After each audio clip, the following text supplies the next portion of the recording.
Gianpiero Lambiase has been the voice in Max Verstappen's ear for every single one of his 4 world titles. Every race win, every pole position, every radio message you've ever heard. On April 9th, McLaren confirmed they'd signed him as their new chief racing officer. That same week, Verstappen came out and said he's thinking about walking away from Formula One for good. Meanwhile, Zak Brown had already reached out to Verstappen's management to ask if he's open to a move. These aren't rumors anymore. These are confirmed moves by confirmed people. And what they tell us about Verstappen's next 12 weeks could change the entire Formula One grid for a generation. If you'd asked anyone inside the Red Bull motorhome 2 years ago whether Gianpiero Lambiase would ever leave, they would have laughed at you. The man was Verstappen's shadow. They'd worked together since 2016, built a bond that takes years to develop, and won 4 world titles in a row. Back in 2021, Verstappen said that if Lambiase ever stopped, he would stop too. At the time, it sounded like loyalty. Now, it reads like a warning. That line is haunting Red Bull right now. McLaren made it official on April 10th. Lambiase joins as chief racing officer,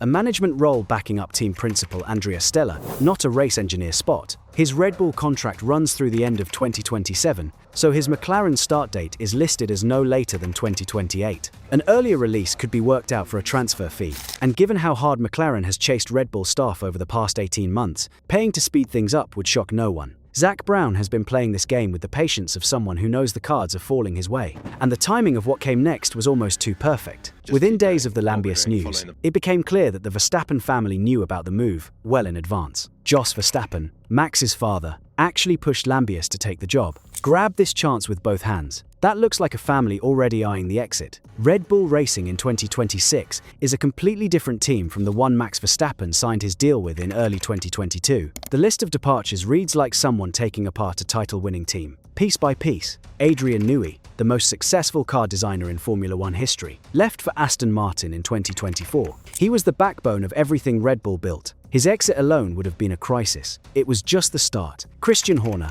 the only team principal Red Bull had ever known, was sacked in July 2025 after a conduct probe that dragged on for over a year and poisoned the team from the inside. Laurent Mekies took his place. Mekies is capable, but he's not Horner, and he walked into a team that was already falling apart. Helmut Marko, the man who found Verstappen as a teenager karting in Belgium and built Red Bull's entire driver program from scratch, left in December 2025 after 20 years with the company. He was the reason Verstappen picked Red Bull over Mercedes as a 16-year-old. His exit cut the last personal tie, holding Verstappen to the team beyond the contract itself. Then came the people who went straight to McLaren. Rob Marshall, Red Bull's chief designer, crossed over first. Will Courtenay, the sporting director, followed and started at McLaren in January 2026. Chief mechanic Matt Corler left. Chief designer Craig Skinner left. Jonathan Wheatley went to Audi. And now Lambiase. That is not a team losing a couple of staff. That is a powerhouse hollowing out from the inside. And every single one of those exits makes Verstappen's exit clause more relevant. Because that clause exists for exactly this kind of moment. Verstappen's Red Bull contract runs through the end of 2028.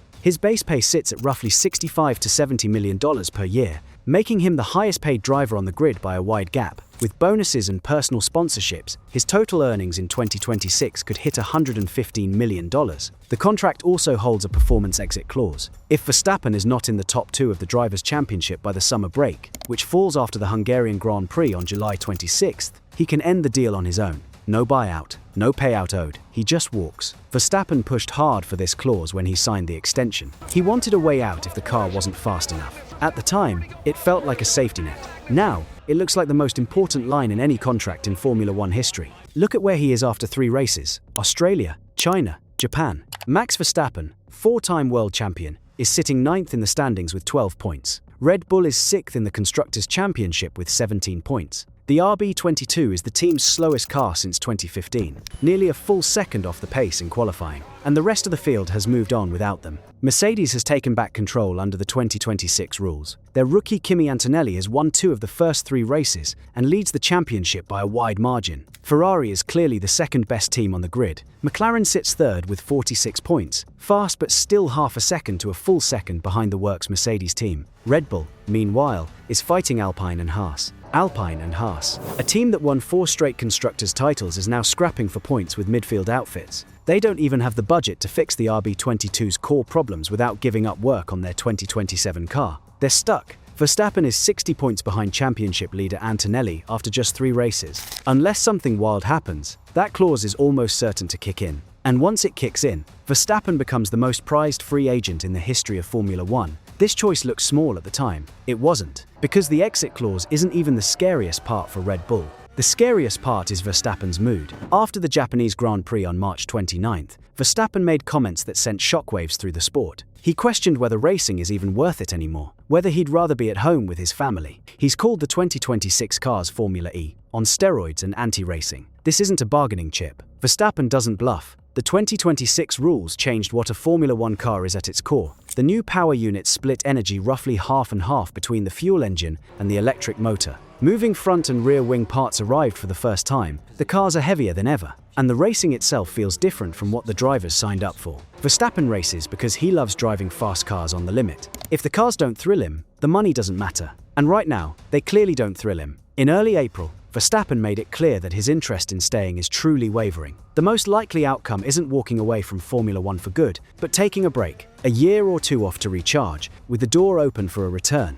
That detail matters hugely for McLaren, because if Lambiase's start date is 2028, a Verstappen break in 2027, followed by a McLaren move in 2028 lines up almost too neatly. Jos Verstappen has tried to calm things down, insisting Max will keep racing despite the Lambiase exit. But even Jos admits that his son needs to feel like he can win to stay engaged. Sitting ninth in the championship with no real path to the title is the opposite of that. If Verstappen had stopped at just grumbling about the cars, this would be a very different story. Drivers grumble every time the rules change. They adapt. What makes this different is that every reason Verstappen had to stay at Red Bull has been pulled away one by one. The mentor who found him as a teenager, gone. The team boss, who built the dynasty around him, sacked. The designer who gave him the fastest car on the grid, working for Aston Martin. His race engineer, heading to McLaren. And the car itself is the 6th fastest on the grid. Meanwhile, the team that just won both 2025 titles is picking up his former co-workers like trading cards. So, what can Red Bull actually do?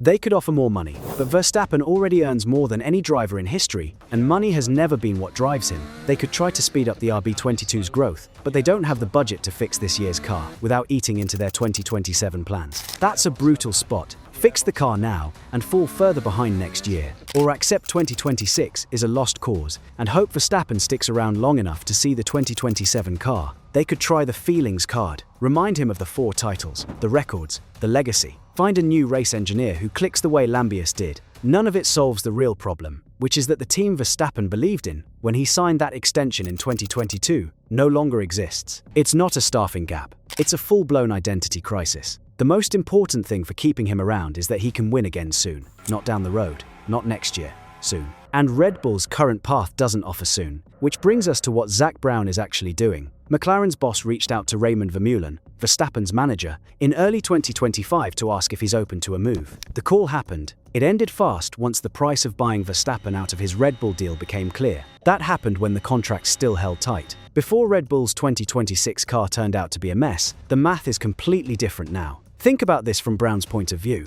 You're running a team that just won the Constructors' title for the first time since 1998. You've built one of the strongest setups in the sport, and you're watching the greatest driver alive grow more unhappy by the week at a rival team that's falling apart. You don't make the phone call again.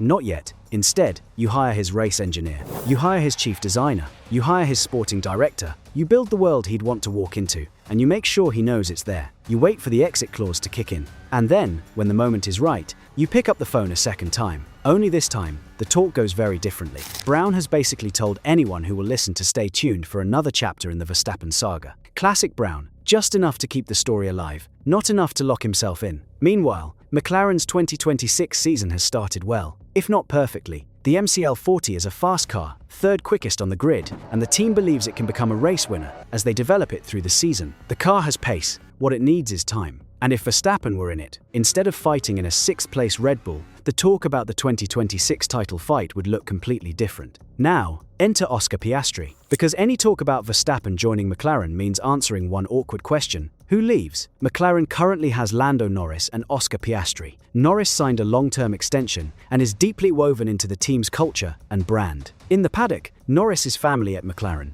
basically untouchable. Piastri's spot is trickier. He signed a multi-year extension in March 2025. believed to run through the end of 2028 at an estimated $13 to $20 million per year. The contract is understood to hold an exit clause that kicks in if McLaren keeps favouring Norris through team orders. And the 2025 season gave Piastri fair reasons to feel uneasy. He led the championship for 15 rounds, and finished third, 13 points behind Norris, after McLaren gave team orders favouring his teammate in the title fight against Verstappen. The bond between Piastri and Brown took on a slightly tense feel in paddock circles after that, though Piastri himself has denied any friction. Stella gave a very careful defense of Piastri after Japan, calling him the strongest version of himself since joining Formula One. Pay attention to this next detail, because it explains everything about the rumours. Mark Webber, Piastri's manager, has been clearly missing from the paddock in 2026, after showing up to nearly every race in past seasons. There were already whispers in 2025 of Piastri's camp, testing the waters with other teams, including a paddock joke about Piastri learning Italian, a nod to Ferrari interest.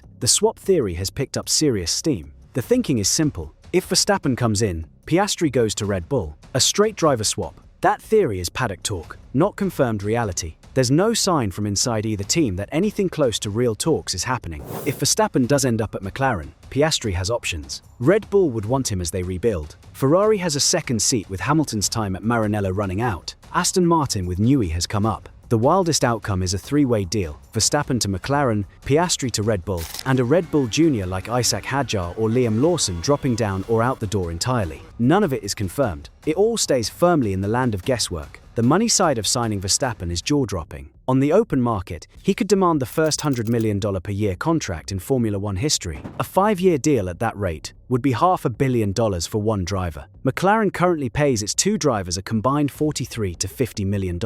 Swapping Piastri for Verstappen would roughly double that bill in one move. The upside is that driver pay is not counted under the Formula One cost cap, meaning the money wouldn't cut into the team's car development budget. McLaren can handle it, with £530 million in revenue, backing from Bahrain's Mumtalakat Government Investment Fund, a MasterCard title deal worth $90 million per year, and £67 million in prize money from their 2025 Constructors' title. For Red Bull, losing Verstappen would be a money disaster. Oracle's title deal, the biggest in Formula One at roughly $110 million per year, was built around Verstappen as the face of the team. His exit could force new talks across the entire sponsor lineup and shift tens of millions in constructors' prize money to whichever team signs him. That is either wildly brave or wildly stupid on Red Bull's part, depending on how you look at it. There's a warning story playing out at the same time. Adrian Newey left Red Bull for Aston Martin, with huge hype in 2024, became team principal for 2026, and it has not gone well. Aston Martin has 0 points after 3 races. The most successful car designer in history is struggling in a new setting. Red Bull could point to Newey and say the grass isn't always greener. And they'd have a point. Verstappen has ruled out joining Newey at Aston Martin. The two were actually not as close on a personal level as many guessed. The work respect was real, but the personal tie wasn't strong enough to follow Newey into a struggling project. Verstappen isn't the sentimental type.